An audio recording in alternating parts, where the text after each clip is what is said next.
Baik, tes. Selamat sore. Assalamualaikum warahmatullahi wabarakatuh.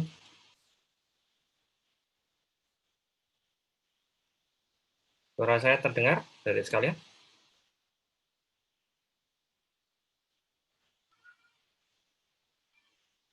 Mungkin ada yang terdengar, Pak. Oh ya, baik.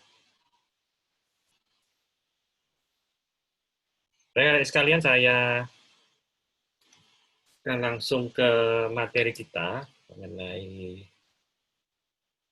topik yang pertama, yaitu HTML.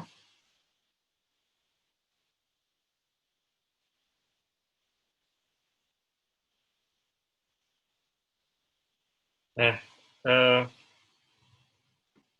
ini ceritanya adalah kita di perkuliahan ini bagaimana kita nanti mempelajari berbagai macam teknologi web, ya, aplikasi dan teknologi web. Sehingga fokus utamanya adalah bagaimana kita memanfaatkan atau mempraktekkan apa saja yang ada dalam dunia web. Ya, seperti yang saya jelaskan di minggu yang lalu, bahwa nanti kita implementasi bukan dasar lagi, karena kalau dasar-dasar web itu harusnya sudah Anda dapatkan di semester sebelumnya. Nah, ketika kita membahas aplikasi web atau teknologi web, itu tidak terlepas dari dunia internet. Ya, tidak terlepas dari dunia internet. Jadi mau nggak mau, kita harus belajar konsep dunia internet. Ya, sebenarnya apa sih maksudnya dunia internet? Jadi sebenarnya internet itu dapat diartikan sebagai jaringan komputer luas dan besar yang mendunia, menghubungkan pemakai komputer dari suatu negara ke negara lain di seluruh dunia, di mana di dalamnya terdapat berbagai sumber daya informasi, dari yang mulai statis hingga yang dinamis serta interaktif. Jadi intinya internet itu adalah menghubungkan antar komputer. Ya, tidak hanya komputer ya, ada laptop, kemudian ada HP, atau peralatan yang berbasis IP yang terkoneksi satu sama lain, tapi ruang lingkupnya antar negara. Atau tidak hanya antar negara, sudah di dalam sebuah negara itu ya, antar kota, antar rumah, gitu ya, dan seterusnya ya. Tapi yang jelas adalah seluruh komputer yang terhubung di seluruh lapisan bumi ini, nah ini kita namakan atau bisa diartikan ini ya, internet itu. Kemudian di sini dijelaskan sejarah internet, ya, mulai tahun 69 itu ya. Jadi Departemen Pertahanan Amerika, US Defense, ya, ini setelah Perang Dunia Kedua, itu kan teknologi itu berkembang dengan cepat ya, setelah era Perang Dunia Kedua itu. Era Perang Dunia Kedua itu juga jor-joran istilahnya ya, jor-joran memanfaatkan atau mengembangkan teknologi. Kalau dulu teknologi militer ya, tapi cikal bakalnya sebenarnya di dalam dunia militer. Ya. Dunia militer merekrut para ilmuwan gitu ya, untuk keperluan militer ya pada saat itu ya. Pada saat itu. Kemudian ketika perang usai dan muncullah perang dingin, nah itu tetap antar blok ya, blok barat dan blok timur itu mengembangkan teknologi yang bisa meraih supremasi pada waktu itu sampai dengan sekarang ya. Tapi perangnya kan sudah usai. Jadi yang mengembangkan di situ pertama kali kalau kita lihat sejarahnya di Departemen Pertahanan Amerika Serikat. Ya. Mengembangkan program namanya DARPA, ya, Advanced Research Project Agency. Kemudian tahun 70-an, Roy Tomlinson berhasil menyempurnakan program email untuk ARPANET. Ya, email itu sudah mulai ada tahun 70-an.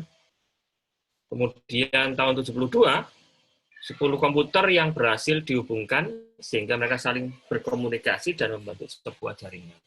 Pada saat itu masih 10 komputer yang berhasil terhubung secara komunikasi ya. Mungkin komunikasinya masih sederhana. Mungkin mengirim data, chatting, atau mengirim data lah. Mengirim data diterima di komputer yang lain, kemudian komputer yang lain bisa mengirim data di komputer yang satu. Kemudian icon add ya juga diperkenalkan sebagai lambang penting yang menunjukkan kepada ya, atau pada.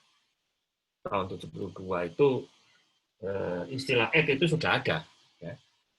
Saya belum lahir, Anda juga belum lahir. Ya. Kemudian tahun 73 ARPANET mulai dikembangkan ke luar AS. Ya. Di London, ya, Computer University College, itu komputer pertama di luar AS yang menjadi anggota jaringan ARPANET. Jadi ARPANET sendiri itu kan dari lingkup kecil di Amerika Serikat, kemudian mulai dikembangkan di luar Amerika. Mulai dikembangkan di luar Amerika. Ya, mulai dikembangkan di luar Amerika tahun 73 dan anggota yang pertamanya itu adalah University College, ya, Computer University College di London. Kemudian Vincent Cerf dan Bob Kahn itu mempresentasikan gagasan yang menjadi cikal bakal pemikiran internet di Universitas Sussex. Apa itu ya? Namanya aneh. Ya. Kemudian tahun 76, Ratu Inggris berhasil mengirimkan email dari Royal Signal dan radar establishment di Malvern. Ya. Kemudian ARPANET sendiri sudah berhasil mengkoneksikan 100 komputer yang tergabung di jaringannya ARPANET. Entah, enggak tahu dia pakai komunikasi apa gitu ya. Karena antara jarak Amerika dengan London itu kan jauh ya. Kemungkinan besar adalah dengan menggunakan teknologi radio atau satelit. Karena kabel pada waktu itu belum ada. Ya. Tapi jaringan komunikasi radio itu sudah ada pada waktu itu. Era Perang Dunia Kedua itu sudah ada jaringan radio yang intens digunakan. Gitu ya. Kabel masih belum. Ya, kalau sekarang kan pakai kabel apa itu? Kabel itu ya.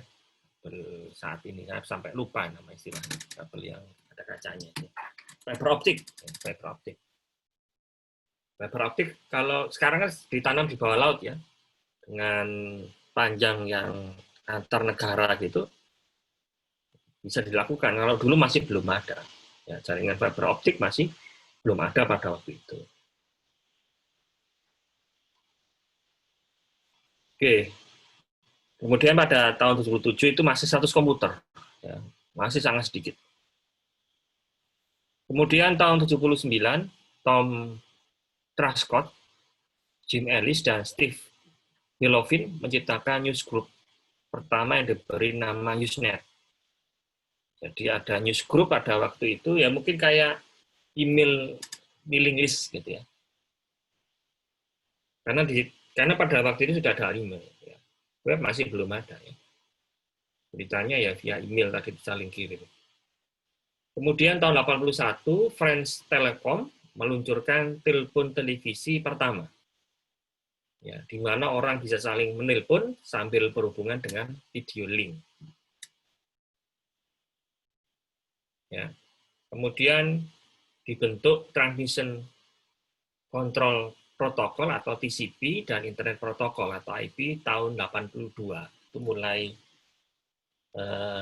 ada istilah jaringan komputer pada waktu itu ya, tahun 80-an itu.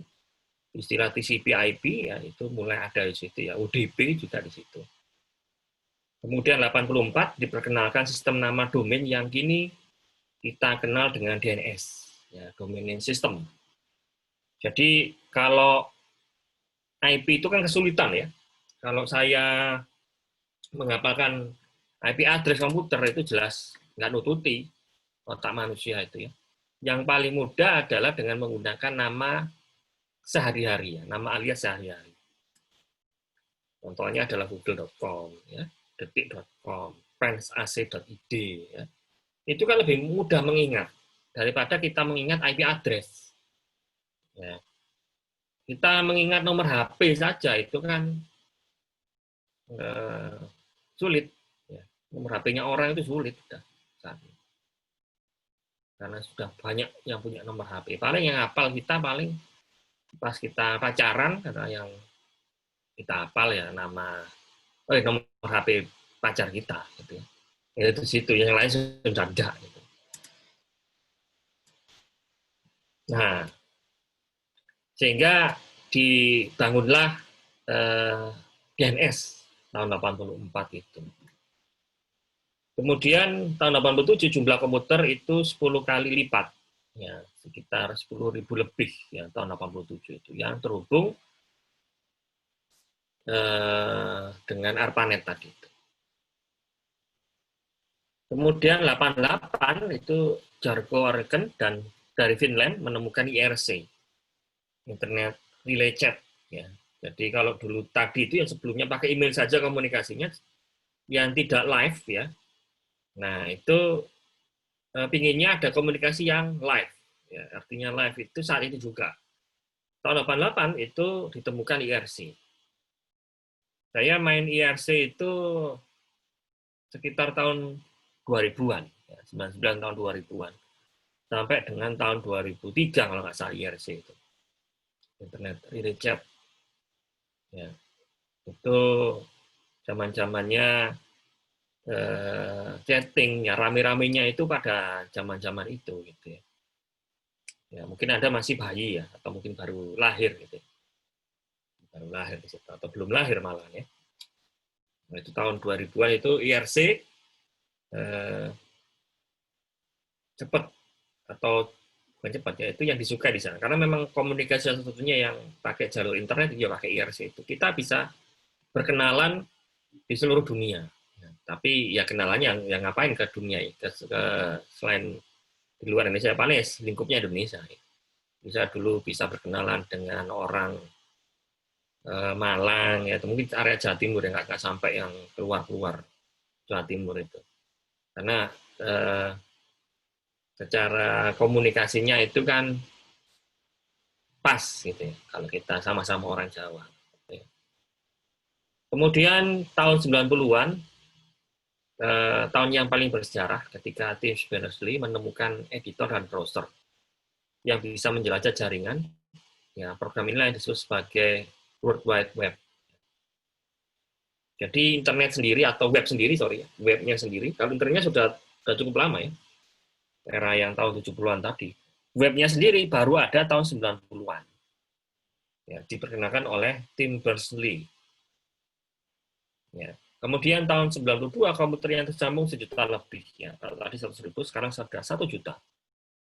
Kemudian di tahun yang sama muncullah istilah surfing ke internet atau menjelajah internet di tahun 92. Kemudian tahun 94 situs-situs tumbuh jadi 300 alamat, 3.000 alamat. Muncul virtual shopping atau retail pertama di internet. E-commerce yang pertama itu tahun 94. Ya, dan itu sudah ada 3.000 alamat. 3.000 alamat website pada waktu itu. Kemudian era tahun 94 atau saya terkenal dengan internet di tahun 2000-an, itu yang paling terkenal pada saat itu masih Yahoo. Ya. Google masih belum ada, Google. Itu searching search engine-nya itu Yahoo mas sudah terkenal pada waktu itu Yahoo. Ya ini sudah lama, tahun 2000-an atau tahun 94 itu sudah ada ya. Kemudian ada browser Netscape Navigator. Karena ini kan sudah tidak ada ya Netscape Navigator. Itu saya masih ngalami itu Netscape Navigator itu. Itu ada kayak Internet Explorer ya. Logonya itu, tapi dia bumi kecil gitu ya, terus ada N atau saya agak lupa ya logonya itu. Atau ada N-nya, saya nggak lupa. Nah, ini sejarahnya web itu ya ini ya tahun 90-an. Dan sampai sekarang ini terus ada catatan sejarah baru ya sampai dengan saat ini. Ini belum dijelaskan ya, tidak dijelaskan lebih detail sampai dengan saat ini. Kemudian manfaat internet. Ya, manfaat internet itu sebagai sarana informasi ya. Informasi apapun ya yang tidak terbatas pada satu topik saja gitu ya.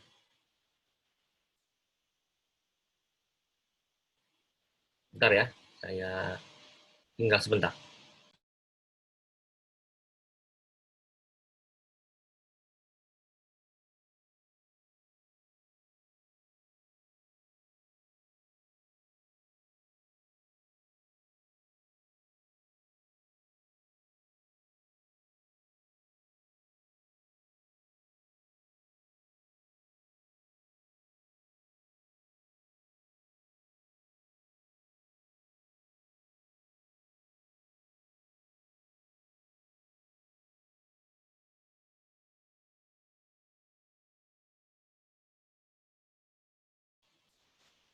Oke, lanjut.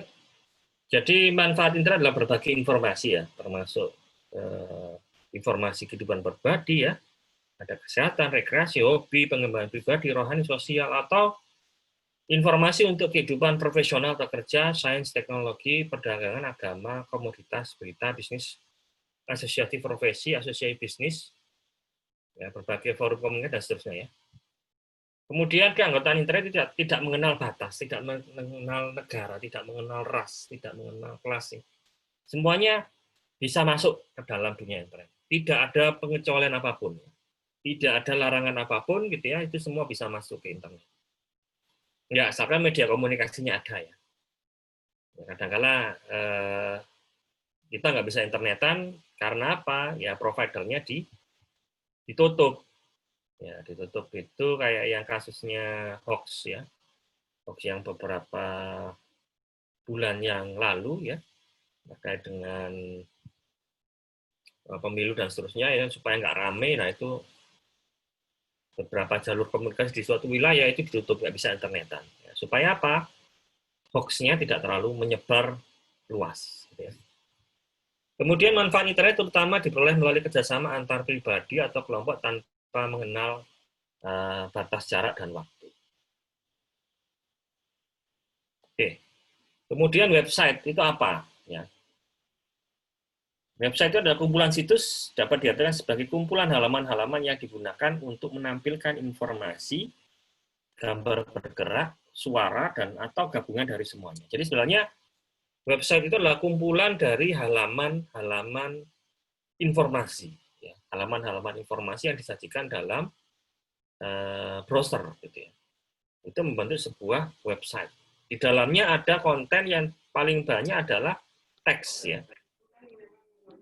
Teks based, kemudian ya ada gambar bergeraknya, animasinya ya, tapi nggak terlalu signifikan ya.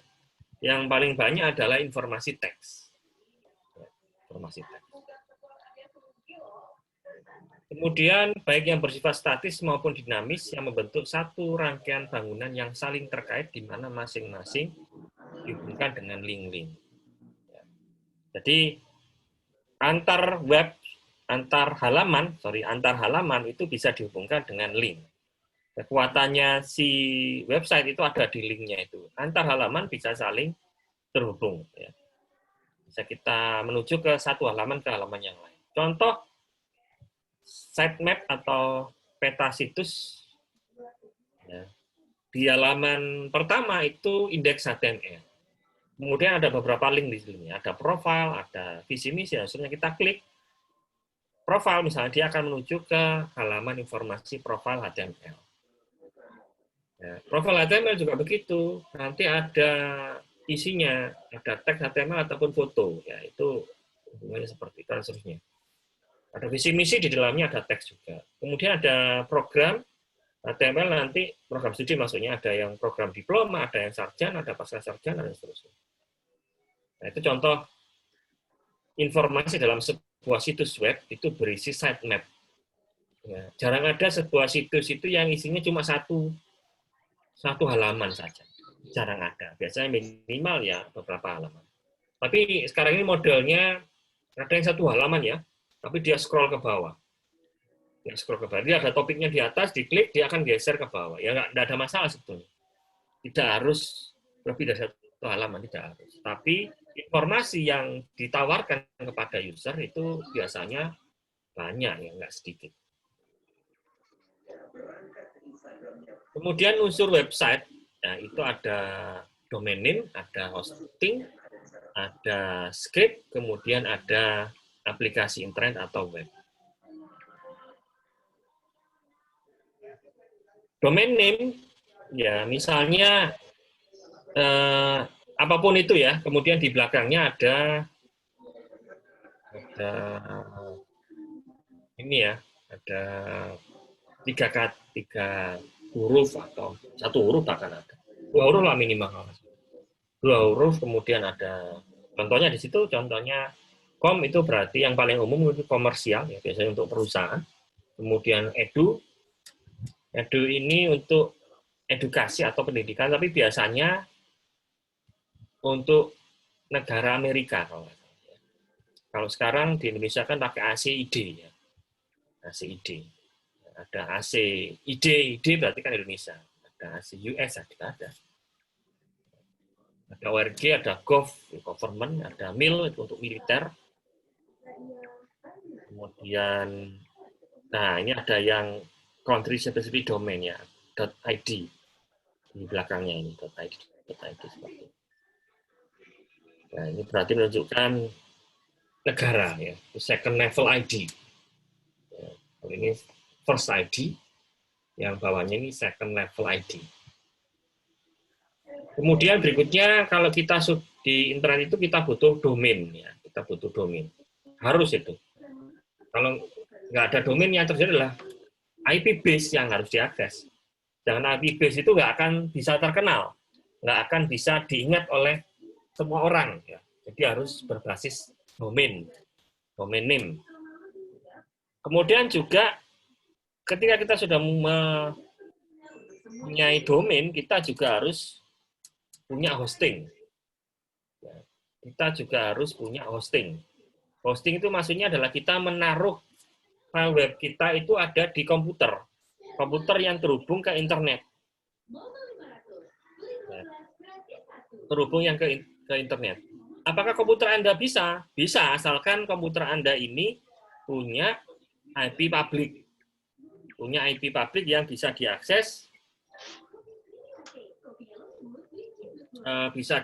oleh seluruh dunia atau dalam dunia internet.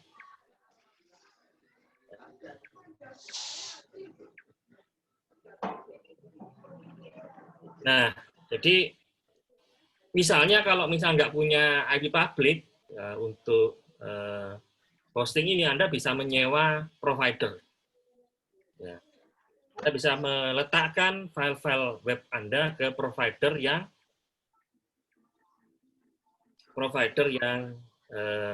Anda pilih ya, yang bayar sebetulnya. Tapi ada yang bergratisan juga. Ada hosting yang gratisan itu juga ada ya, tanpa berbayar itu juga ada. Nah, Anda bisa lihat di Google itu kan juga bisa ya. Yang WordPress yang gratisan itu juga bisa ya. Nah. Kemudian Anda sudah punya hosting, maka yang Anda lakukan adalah Anda kan harus mengcoding halaman website. Ya, halaman website Anda coding, halaman websitenya Anda coding, ya, pakai HTML. Anda bisa pakai tools ya kalau HTML ya, pakai tools atau pakai template yang sudah ada, ya itu bisa.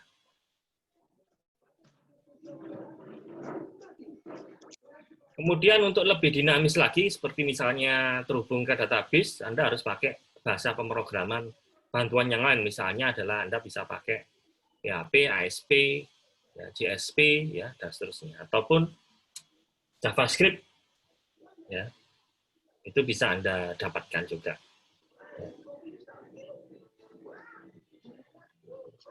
Nah, ini cara kerja aplikasi ya.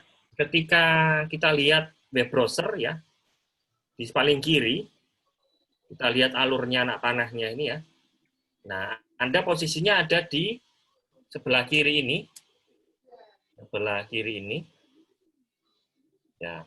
Anda kan pasti mengakses browser. Ya. Browser Anda mengetikkan sebuah alamat, misalnya detik.com, dia akan diarahkan ke DNS lokal Anda ya. DNS lokal itu ada di provider Anda. Dia akan menerjemahkan ke IP base dan dia akan langsung menuju ke internet. Dia akan mencari IP base ini ada di server mana. Ya, karena setiap DNS itu pada domain servernya dia akan mencatat ini IP base-nya berapa. Dia akan mencari ke web server, ya web server yang punya IP base itu. Setelah itu dapat atau mencari filenya yang dituju ya. Misalnya .html, .php di sini. Kalau misalnya .php, maka ada engine PHP yang mengkompilasi dari file tersebut ya. Kemudian dikirimkan lagi ke web server ya, dan diluncurkan ke browser. Nah, itu cara kerjanya aplikasi web bekerja ya. Ya, sampai dengan saat ini seperti itu ya. DNS yang menerjemahkan dari subdomain ke dalam IP base. Nah, kemudian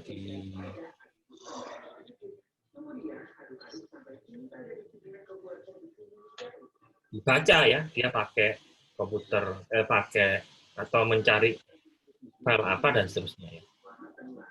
Nah,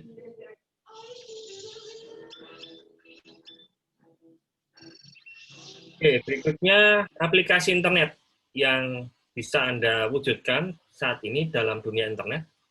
Anda bisa pakai atau bukan pakai, tapi di dalamnya Anda bisa pakai atau membrowsing internet ya. www itu berarti Anda akses internet, akses web ya, alamat web. Anda bisa akses itu. Kemudian Anda juga bisa menggunakan aplikasi email yang mengirim data ya. Itu juga masuk dalam dunia internet. Ada file transfer, ada remote login ya. Atau kalau remote komputer ya, kalau yang terkenal sekarang itu adalah TeamViewer. TeamViewer kita bisa meremote komputer dimanapun ya, dengan aplikasi yang kita punyai. Salah satu yang terkenal adalah TeamViewer di Indonesia. Kemudian untuk chatting kita bisa menggunakan misalnya IRC ya, itu kalau yang dulu. Kalau sekarang kan pakai apa? Pakai WA. Ya. Itu asal mula dari IRC. Tapi sudah lebih canggih lagi ya. Lebih canggih lagi sekarang ini dengan IRC atau Telegram dan seterusnya ya. Kemudian Anda juga bisa memakai layanan web service. Ya, layanan web service. Anda bisa pakai podcast. Kemudian Anda juga bisa membangun sebuah aplikasi SIM atau SPK berbasis web. Kemudian layanan online berbasis web.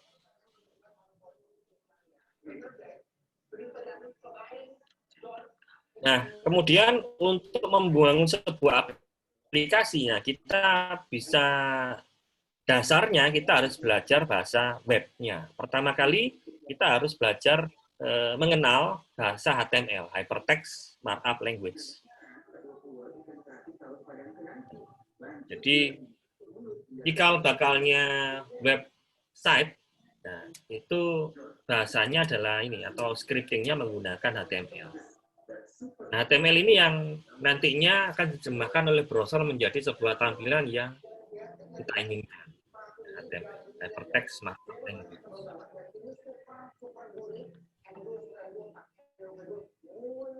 Nah, HTML sendiri ini dikembangkan oleh konsorsium, ya, oleh badan dunia namanya World Wide Web Consortium atau W3C. Ini yang mengatur ini coding HTML ini ya, sekaligus sampai dengan HTML yang berdiri sekarang ini, itu yang mengatur adalah W3C ini. Jadi sebelum HTML itu disahkan dan itu bisa dibaca oleh semua browser, maka harus melewati badan dunia ini namanya W3C ini.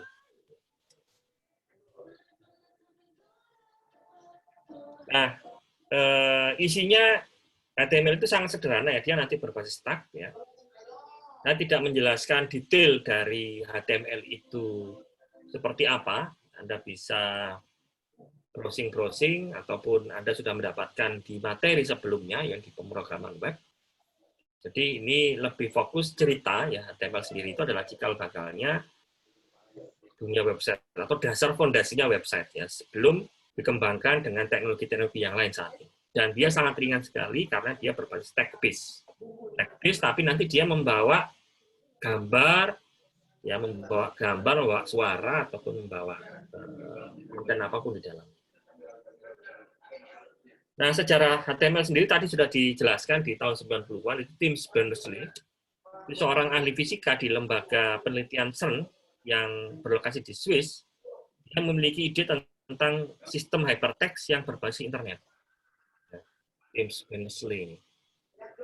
Nah, sejarah HTML atau hypertext markup language ini telah menjadi teknologi utama untuk web sejak tahun 90-an. Ya.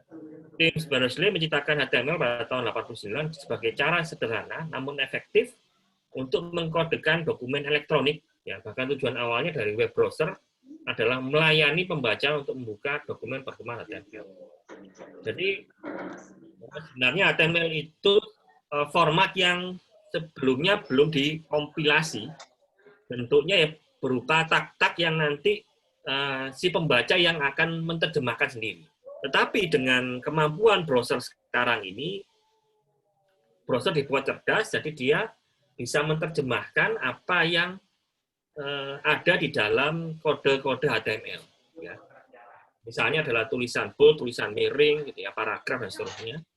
Nah itu diterjemahkan sepenuhnya oleh web browser. Oke, kita lihat. Nah, kemudian di tahun 2014-an itu terjadi upgrade HTML besar-besaran. Ya. 2014, ketika HTML versi 1 sampai versi 4, itu tidak jauh signifikan ya perbedaannya. Maka di tahun 2014 itu di-upgrade HTML 4 menjadi HTML 5 yang jauh lebih banyak fiturnya.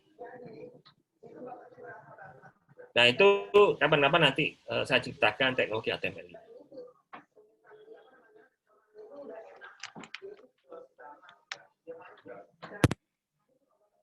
Mungkin ada yang ingin didiskusikan, adik-adik sekalian, dari apa yang saya jelaskan tadi sebelum saya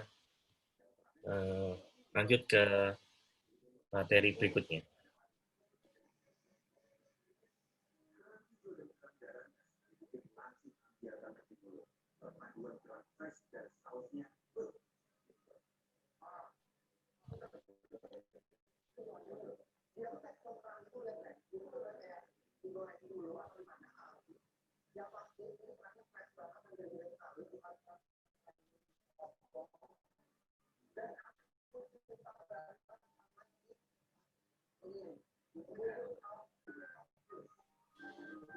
Oke, baik adik-adik sekalian, saya lanjutkan ke cerita selanjutnya ya.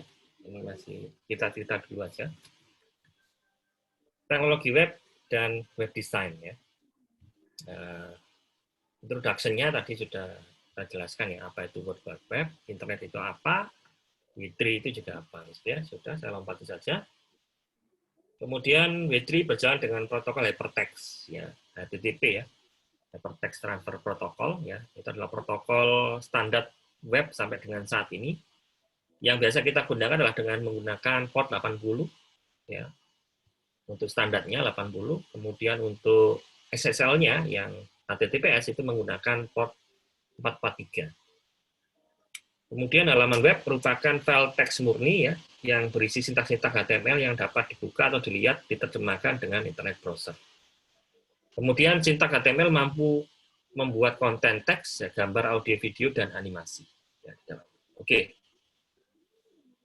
Kemudian kekuatannya utamanya adalah browser itu sendiri ya. Browser itu juga harus ada. Ya, browser itu juga harus ada supaya apa? Dia yang akan mengkompilasi semua tag-tag yang dikirimkan atau yang kita request ya. Kemudian masuk ke komputer kita, kemudian penerjemahnya atau kompilasinya itu adalah browser. Tanpa browser ya tidak berarti apa-apa, gitu ya. Kemudian, nah ini yang tadi ya, wajahnya Tim Berners-Lee, itu penciptanya web, ya, atau dalam dunia web itu ini, ya, tahun 90-an tadi ya. Kemudian tahun 93 browser grafis pertama itu dibuat oleh Mosaic, oleh Anderson dan Eric Bina. Itu mahasiswa University of Illinois. Tahun 94 Anderson kemudian bekerja untuk Netscape dan membuat Netscape Navigator. Itu browser grafis populer pertama. Jadi yang sangat support grafis itu di Netscape pada waktu itu. Kemudian tahun 95 baru Microsoft membuat Internet Explorer, ya, yang dulu itu juga booming juga pada waktu itu, ya, pemakainya juga banyak. Ya. Dan sampai dengan saat ini mestinya ya, mungkin tidak di Indonesia, tapi mungkin di negara yang lain. Kemudian saat ini ada Mozilla, ya, Firefox, ada Chrome, ya, Opera dan lain sebagainya yang saat ini tren di Indonesia. Kemudian fakta, ya, bahwa browsing atau surfing sudah menjadi aktivitas rutin sehari-hari saat ini, selain YouTube-an. Mungkin kalau sekarang ini kan orang lebih interaktif pakai YouTube karena medianya kan media interaktif, ya. Audiovisual itu kan interaktif, banyak menarik orang daripada kita membaca, ya. Tetapi bagian besar masih dikuasai oleh aktivitas atau ini ya, browser atau aplikasi berbasis web. Kemudian internet menjadi sumber informasi yang tak terhingga. Dengan adanya Yahoo, karena Yahoo ini sudah tua umurnya, sudah cukup lama. Dan ada Mas Google, ya. Mungkin ada yang bilang Mbah Google, tapi sebenarnya yang paling tepat itu mbahnya itu adalah Yahoo. Ya, itu memang dari segi data mungkin lebih komplit Google, makanya kita biasa sebutkan Mbah itu kan berarti sangat senior. Mungkin kalau Yahoo itu cicit, bukan cicit ya, di atasnya Mbah itu buyut, ya, di atasnya Mbah itu buyut, Yahoo ya. Tapi dari segi fitur dan besarnya perusahaannya masih kalah sekarang ya. Google uptrendnya tinggi sejak tahun 2010-an. Kemudian jutaan halaman web baru bermunculan setiap hari ya. Kemudian konten web semakin bervariasi dan dapat didistribusikan oleh siapa saja di mana saja. Apalagi sekarang zamannya media sosial. Media sosial, ya Facebook dan seterusnya ya. Twitter, Instagram ini sangat menunjang pertukaran informasi dalam dunia web. Ya, sangat menunjang sekali.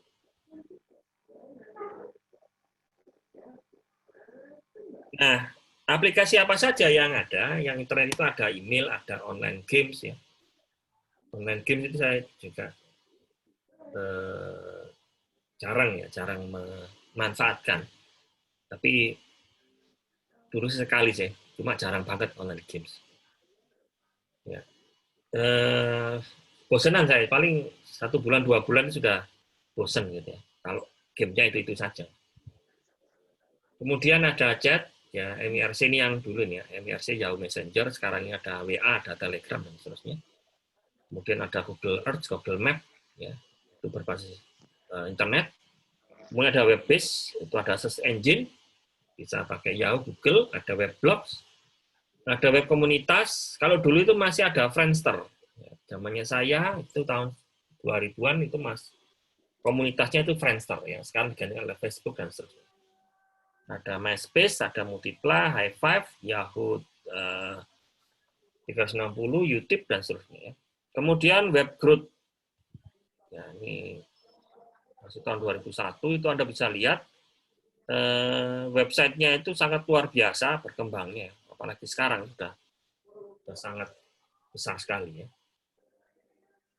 Kemudian kategori web sendiri itu ada web statis, itu ya isinya itu aja. Tidak pernah diupdate, ya jika tidak diupdate.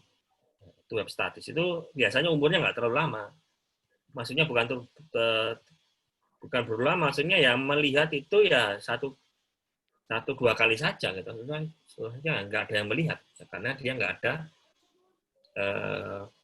kekuatan untuk menarik seseorang, ya, menarik seseorang untuk membaca atau melihat web yang kita buat tadi.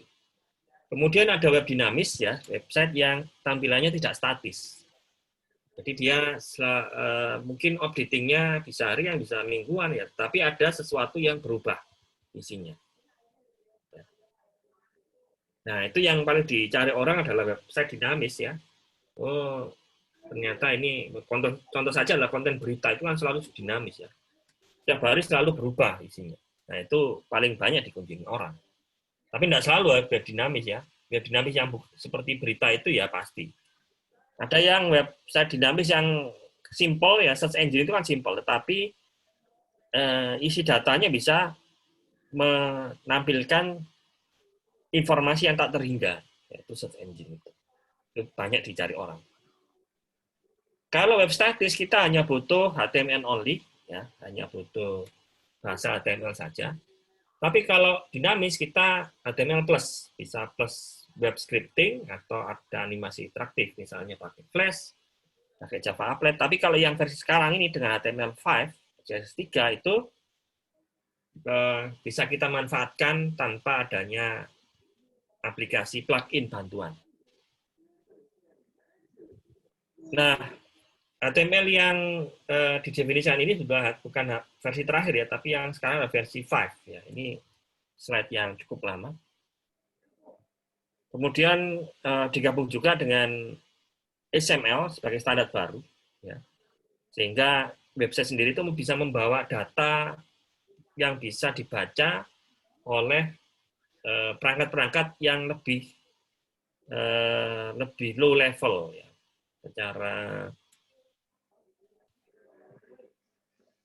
secara kemampuannya tidak sekuat dari PC. Kemudian walaupun membuat website sangat mudah dengan menggunakan tools, tetapi sintaks HTML harus dikuasai dengan baik. Kalau Anda hanya berkutat masalah HTML tanpa menguasai bahasanya, yang terjadi adalah Anda sebuah web designer, ya, bukan programmer lagi. Jadi Anda tinggal plug and play aja, tapi Anda nggak punya kemampuan untuk melakukan coding terhadap sebuah halaman web. Anda jadinya nanti fokusnya ke web design, ya, bukan ke web design plus programmer. Oke, kemudian pemrograman web sendiri itu kan ada dua jenis, ya. Ada yang pemrograman web berbasis client side, berarti skripnya itu nanti dijalankan di sisi klien, yang menjalankan adalah browser. Sedangkan ada juga yang pemrograman web berbasis server side. Jadi scriptingnya yang mengcompile itu adalah sisi server. Contohnya adalah PHP, ASP, dan seterusnya. Kalau yang klien side tadi contohnya adalah JavaScript dan VBScript. Nah, ini sudah, ya, cara kerja web. Oke, jadi kalau yang script PHP tadi itu butuh sebuah engine, ya, engine PHP namanya. Kalau ASP ya butuh engine ASP. Oke. Kemudian client side script itu jadi ada script JavaScript yang diembedkan, ya, diembedkan atau dimasukkan ke dalam script HTML. Jadi jadikan satu bisa, gitu ya. Tapi tag-nya memang benar-benar misah.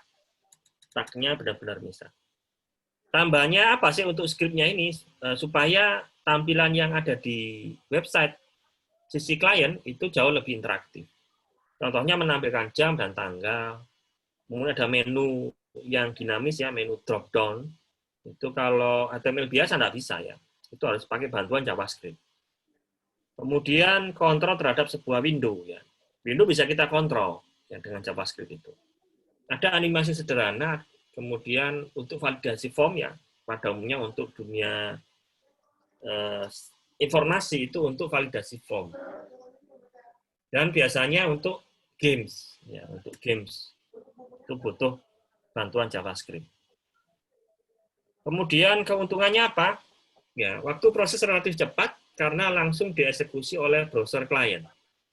Tidak memerlukan web server untuk hosting, ya dapat dieksekusi langsung oleh berbagai browser. Jadi karena dieksekusi di sisi klien berarti dia lebih cepat.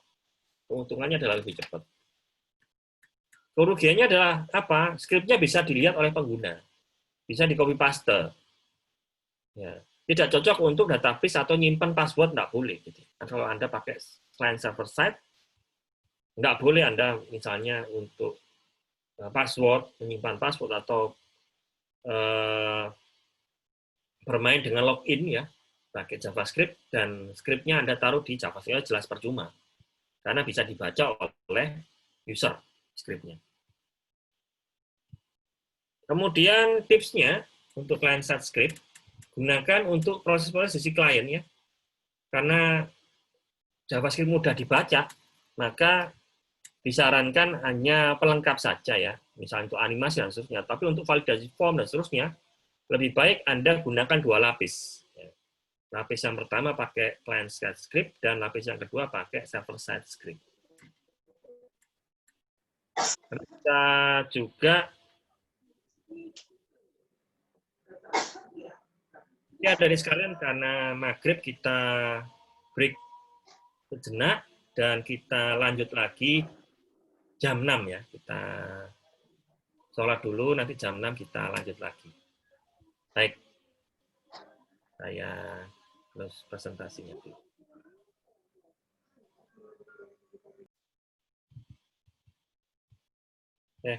Baik, adik sekalian, kita lanjut ke materi. Baik,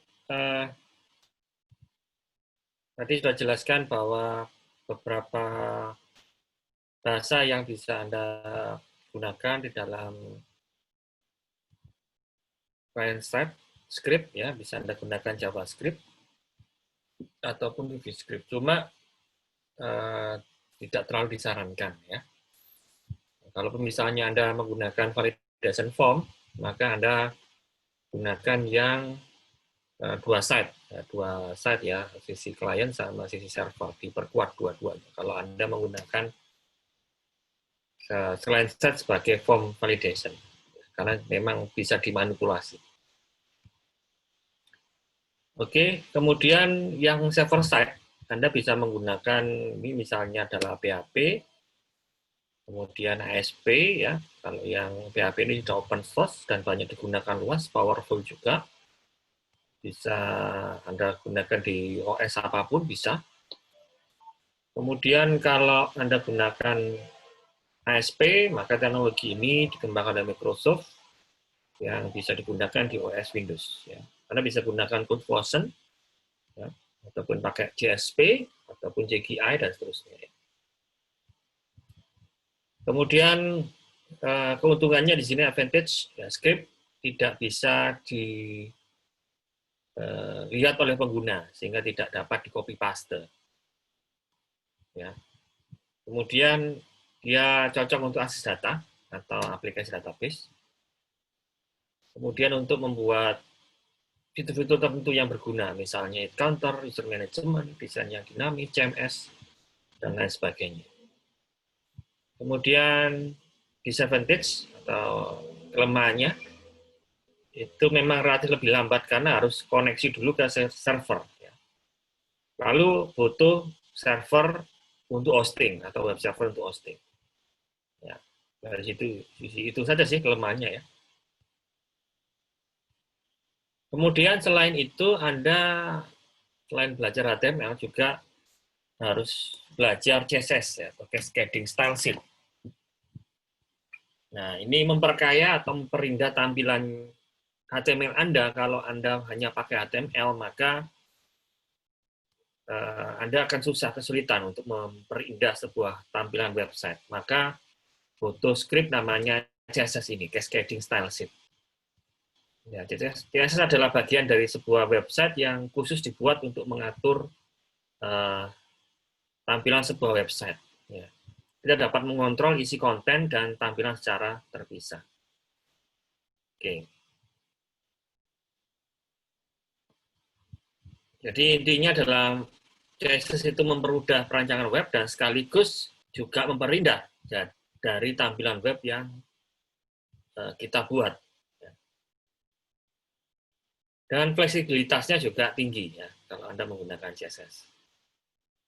Kemudian CSS sendiri itu kalau biasanya pakai external style sheet itu dengan menggunakan extension .css. Ya, menggunakan .css dan ini bisa digunakan di banyak halaman. Ya, jadi Anda cukup mengubah satu style CSS, itu bisa merubah seluruh halaman HTML yang Anda punya, kalau Anda menggunakan CSS eksternal. Kemudian, kontrol akses penggunaan CSS saat ini adalah ya aspek visual secara keseluruhan di halaman website ya. Jadi kalau umpamanya itu HTML tanpa CSS, maka dia hanya sebuah HTML biasa yang tidak excellent. Nah, begitu ditambah CSS di dalamnya, maka secara visual itu lebih pretty, lebih cantik gitu ya, lebih indah gitu ya. Tapi tentunya Anda harus juga punya pengetahuan mengenai script CSS ini ya, karena CSS ini juga bisa berupa script atau bisa pakai tool ya. Tool-tool tertentu itu sudah basicnya semua ini menggunakan CSS, tidak HTML saja. Jadi ketika Anda merubah tampilan di sebuah tools, maka yang di-generate adalah CSS-nya. Nah, kalau yang dulu, itu layout-nya itu menggunakan layout frame ataupun tabel. Ya. Kalau yang frame ini cara yang lama sekali ya, HTML1, HTML2 gitu ya. Jadi satu halaman itu dipecah menjadi beberapa bagian. Itu kalau dulu pakai frame ya. Satu frame itu halaman berbeda. Frame yang lain halaman yang berbeda lagi. Nah, ini cara yang lama. Kemudian yang cara middle itu pakai tabel. Kita pakai tabel HTML itu kita bisa tata letaknya bisa kita atur dengan sesuka hati kita ya, sesuai dengan layoutnya HTML-nya. Ya, ini paling gampang itu pakai tabel itu ya, tabelnya HTML itu. Nah, cara yang sampai dengan saat ini adalah dengan menggunakan CSS ini ya, yang menjadi standar layout-nya sebuah halaman HTML. Ya. Jadi halaman HTML tadi itu dibagi menjadi beberapa bagian, maka Anda bisa menggunakan CSS. Kemudian ada lagi teknologi ActiveX. Ya. ActiveX di dalam dunia web. Ya, jadi ActiveX sendiri adalah sebuah teknologi integrasi. Ya. Jadi bukan sebuah bahasa pemrograman sebenarnya ActiveX ini. Jadi ActiveX ini dianggap sebagai lem yang menyatukan berbagai macam kode bahasa pemrograman sehingga dapat bekerja menjadi sebuah aplikasi internet. Nah, jadi dalam satu aplikasi ini dia bisa menyatukan beberapa teknologi web dalam sebuah sistem. Ya, ini namanya ActiveX. Ya, dia bisa dalam satu halaman bisa kita panggil misalnya teknologi ada flash-nya gitu ya, ada flash-nya, ada campurannya JavaScript-nya, ada CSS-nya juga, jadikan satu. Ada PHP-nya juga. Itu bisa Anda pakai ActiveX ini. Nah, biasanya itu ya, ada flash-nya, biasanya apa? ActiveX ini menggandeng flash misalnya. Masukkan flash, jadi di-embedkan di dalam sebuah halaman HTML. Kemudian aplikasi-aplikasi web yang ada, itu yang pertama yang kita kenal adalah e-commerce. E-commerce ini yang aplikasi jualan. Ya. Anda mungkin kalau saat ini yang e-commerce besar, ya, e-commerce besar, ya, OLX misalnya, kemudian Lazada, Tokopedia, dan seterusnya itu ya, adalah e-commerce besar, ya, menyatukan beberapa e-commerce kecil-kecil jadikan satu wadah. Ya. Itu e-commerce saat ini, ya, saat ini lagi tren ya. Dan mengapa kok dia tren? Ya, mengapa kok dia tren? Karena ada trust di situ. ada trust. Jadi selama barangnya itu tidak sesuai dengan apa yang kita inginkan, nah itu uang yang kita setorkan itu bisa kembali, gitu ya. Yang kita setorkan itu bisa kembali, itu timbul trust saat ini ya. Daripada e-commerce yang zaman dahulu, yang banyak penipuan gitu ya. Uangnya sudah masuk, tapi barangnya dikirim tidak sesuai. Tapi dengan e-commerce yang saat ini ya, menyatukan beberapa e-commerce kecil-kecil, jadikan satu wadah besar. Nah ini di sana ada manajemennya, ada policy-nya. Ya, kalau misalnya barangnya tidak sesuai bisa dikembalikan, uangnya bisa 100% kembali. Nah, hebatnya saat ini seperti itu ya. Mengemas bisnis dalam dunia web menjadi hal yang menarik dan dipercaya oleh masyarakat. Kemudian ada e-bisnis. Ya.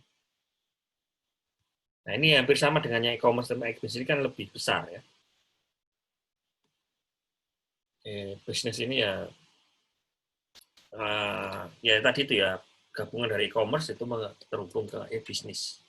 Jadi saya bisa katakan yang Tokopedia, Bineka ya, Tokopedia, kemudian Shopee itu kan termasuk e-bisnis juga. Kemudian ada e-learning ya, e-learning Moodle misalnya yang gratisan, atau e-government. Government, kalau Anda lihat situsnya pemerintah itu masuk e-government, dan yang lain itu dari apa? Elektronik.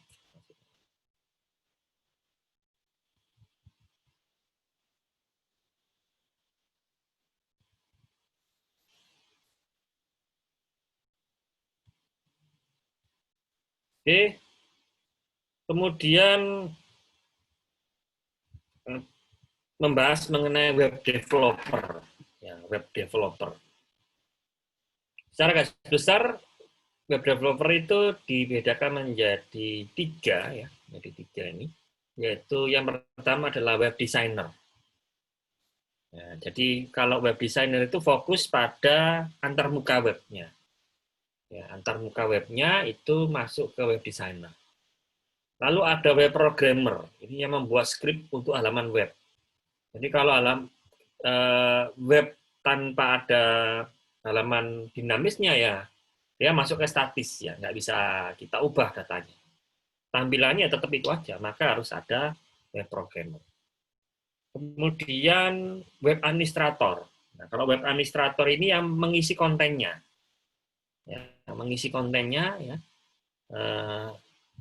atau kontributornya lah ya, kontributor dari konten yang ada dalam web yang sudah dibangun oleh web designer dan web programmer. Tanpa adanya web administrator ya, ya sama aja nanti dia akan statis webnya ya, karena harus ada peran manusia yang bisa mengoperasikan itu. Kemudian tahapan pengembangan website, ya itu ada dua proses besar, yaitu web designing. Ya, jadi web design itu proses sehingga menjadi halaman-halaman web secara lengkap dan siap tayang. Ya. Jadi mendesain dulu ya halaman-halaman web yang jadi dia merancang webnya ya. Kemudian ada web deploying ya. Web deploying adalah proses untuk membuat website terpasang pada server internet dan dapat diakses oleh orang lain. Jadi web design ini filenya sudah jadi ya, desainnya juga sudah jadi, programmingnya juga sudah ada. Kemudian web deploying itu adalah ini diinstal lah istilahnya ya. Code-nya tadi itu dijalankan ya di sebuah web server, dan web servernya ini sudah up di internet. Ya, itu web deploying. Kemudian peluangnya, jadi hadirnya internet itu membuat atau memberikan peluang kita di dunia IT itu menjadi pekerja yang pertama adalah developer web. Ya, developer web sendiri itu bisa web designer tadi, ada juga bisa web programmer tadi ya. Kita masuk yang mana gitu ya? Ya, kalau bisa keduanya, kita web design bisa, kemudian web programming juga bisa, sehingga kita masuk ke lini apapun juga bisa. Kemudian content updater atau kontributor. Jadi yang mengisi halaman web tadi itu, ya kalau berita ya wartawannya ya yang mengisikan itu.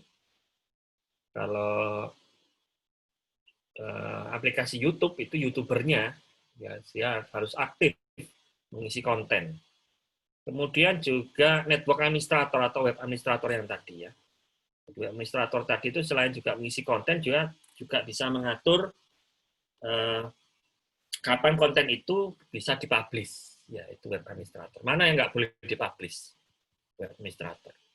Kemudian kita juga bisa jualan, ya, peluangnya bisa jualan di internet, ya, dan itu sudah terjadi sampai sekarang, apalagi zamannya COVID seperti ini. Ya. Jualan online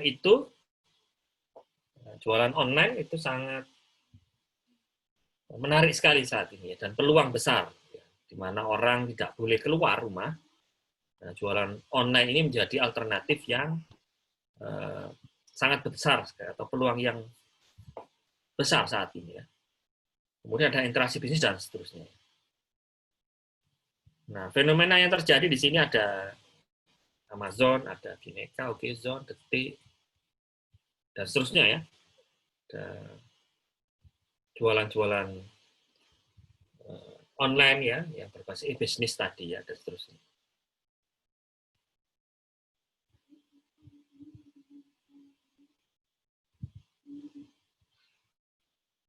Baik, sekalian mungkin ada yang ditanyakan.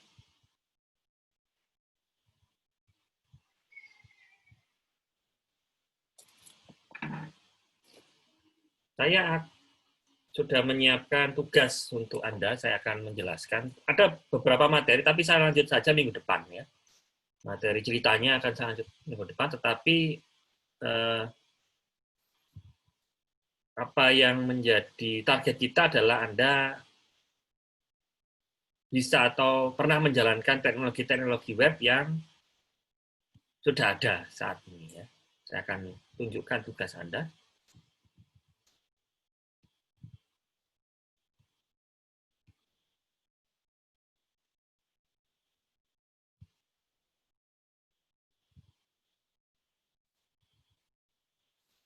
Nah, di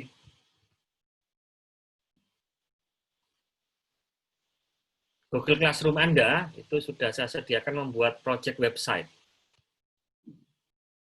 Ya. Jadi membuat project website dengan pembagian topik seperti file PDF yang ini ya. Ini ada. Demonya masih 1 bulan lagi sebetulnya ya. Kita membuat aplikasi yang ditentukan, tapi demonya masih 1 bulan lagi, tapi ada progres yang harus Anda laporkan setiap minggunya. Anda sudah mengerjakan apa, nanti kita telaah di minggu depan ya, sebelum memberikan materi kita telaah apa yang sudah Anda kerjakan. Ya.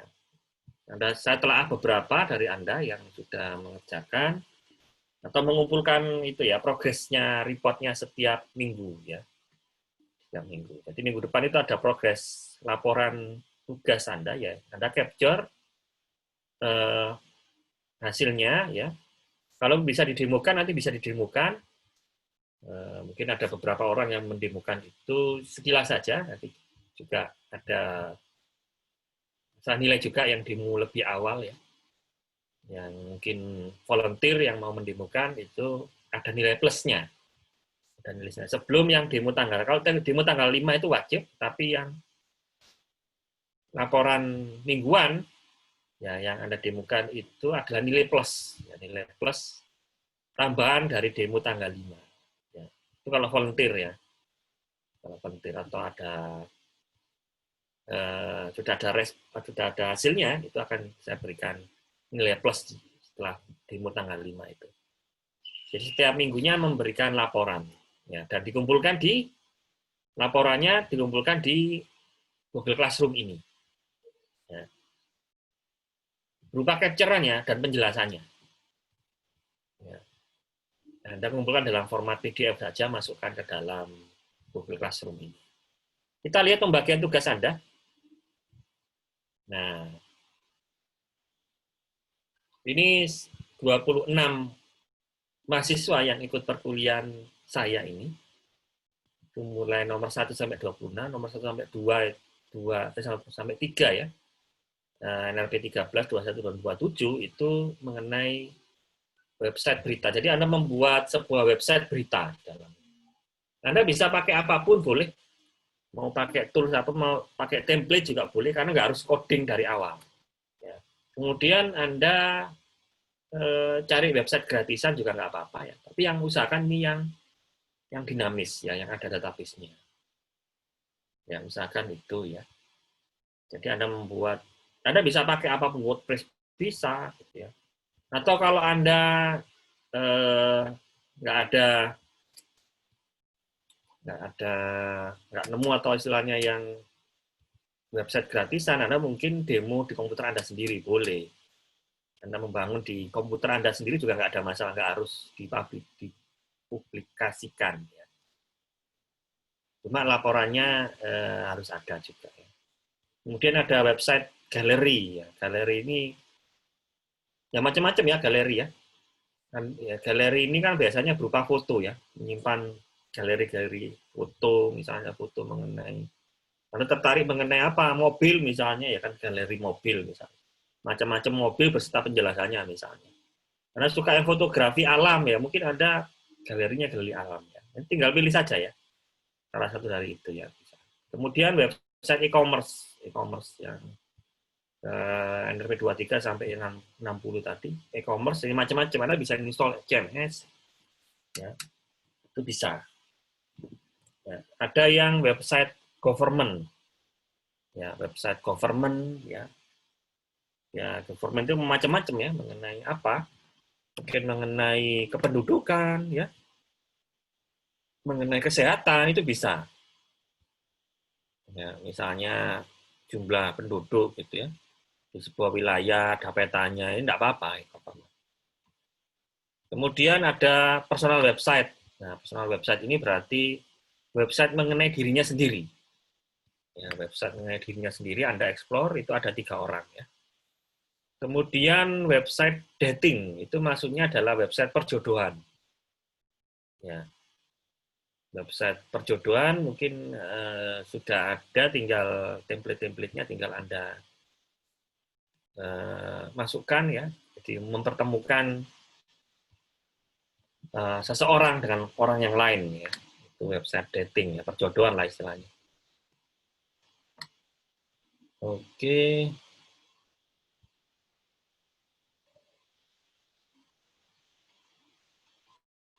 Individu atau kelompok, Pak? Ini individu saja ya.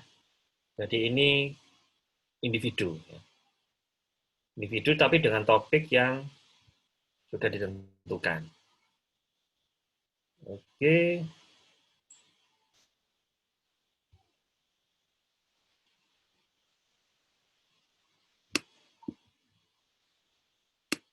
Berikutnya adalah website community, ya, komunitas. Ya, website komunitas.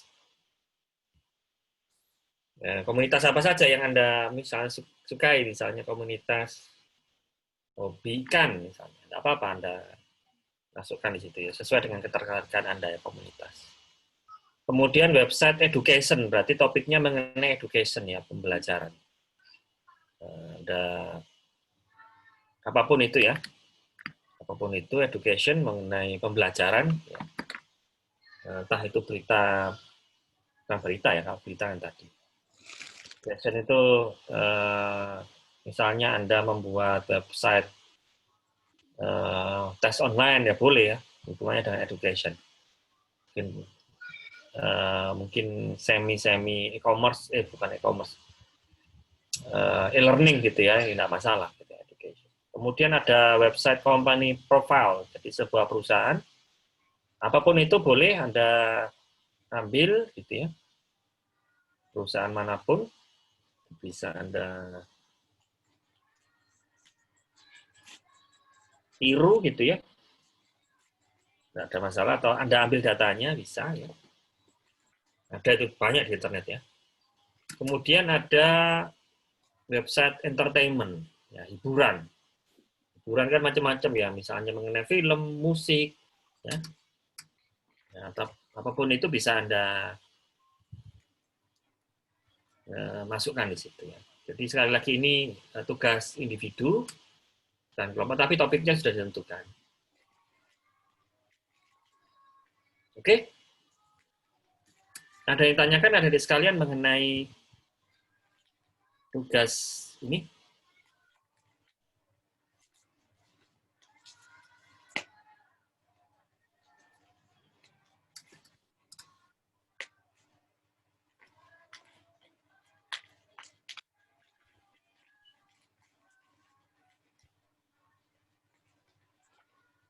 Cukup jelas?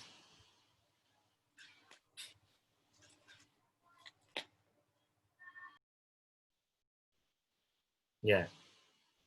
Jadi di aplikasi web ini kan program besar, tetapi laporannya setiap minggu ya. Anda cicil setiap minggu. Apapun itu Anda laporkan ya. Dan setiap laporan itu pasti saya lihat gitu ya. Untuk pemakaian CMS apa juga boleh. Anda bisa pakai apapun boleh gitu ya. Ya, mau pakai CMS bisa, mau pakai yang sudah ada itu tinggal Anda install ya nggak masalah. Gitu ya. Nah ini kan kita tujuannya adalah kita menggunakan teknologi-teknologi yang sudah ada ya di dalam dunia web. Atau Anda dari awal ya nggak apa-apa, bikin sendiri ya nggak masalah gitu ya. Apapun itu saya hargai ya, apapun itu saya hargai. Yang penting usaha Anda ya, yang penting usaha Anda. Bagus enggaknya itu adalah relatif ya, tapi yang penting adalah usaha Anda untuk menggunakan teknologi web yang sudah ada saat ini. Ya, jadi fokusnya itu ya, Anda mencoba teknologi web yang sudah ada. Bukan masalah ini harus indah, lengkap, enggak, tapi Anda mencoba menggunakan web teknologi yang sudah ada, yang saat ini sudah ada di umum ya, atau di masyarakat ya, dalam dunia internet ini. Kalau nggak ada yang tanyakan, mungkin sudah selesai perkuliahan kita. Anda bisa, oke, ada laporan, ada pertanyaan lagi. Untuk laporan mingguannya itu berupa potongan tampilan web kita dengan deskripsinya ya Pak, beserta database juga apa tidak. Yang nomor pertama benar ya, jadi tampilan halaman web kita dengan deskripsinya apa, ya capture aja sebagai bukti laporan Anda sudah mencobanya, dan apapun ya, tiap tahapan minggunya itu harus Anda laporkan, dan setiap minggunya harus ada progres. Jangan sampai minggu yang berikutnya sama dengan minggu yang lalu. Ya, database-nya nggak perlu di-capture ya, nggak perlu Anda jelaskan, nggak perlu. Yang penting adalah tampilannya, kemudian penjelasan deskripsinya, Anda membuat apa, dan nanti halaman webnya ini menjelaskan apa.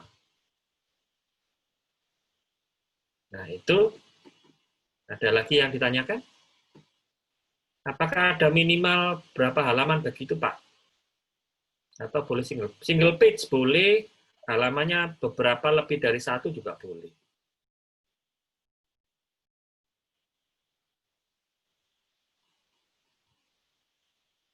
Nah, itu ya. Oke, dan selain laporan, mungkin minggu depan itu saya acak saja yang demo ya dari kelompoknya.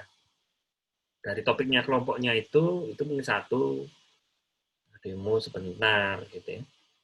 Mungkin minggu depannya lagi giliran yang satunya lagi ya, sehingga eh, pada saat demo itu semua tinggal ya yang ya, sisa-sisanya aja ya, karena sebelumnya sudah demo. Kalau demo lagi ya tinggal yang kurang apa, yang sebelum-sebelumnya belum didemukan, nah tinggal didemukan ulang. Dan nggak usah lama-lama demonya ya. Yang penting muncul penjelasan sebentar, yang tanggal 5 ya. Sudah, karena ini lebih dari 20 mahasiswa, kalau lama-lama nanti waktunya habis. Kita nggak sempat untuk belajar yang lain. Oke, kalau begitu Kalau nggak ada yang tanyakan lagi, saya akhiri perkuliahan online kita.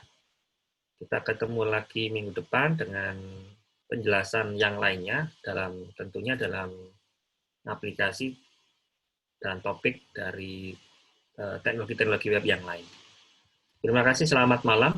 Saya akhiri. Wassalamualaikum warahmatullahi wabarakatuh.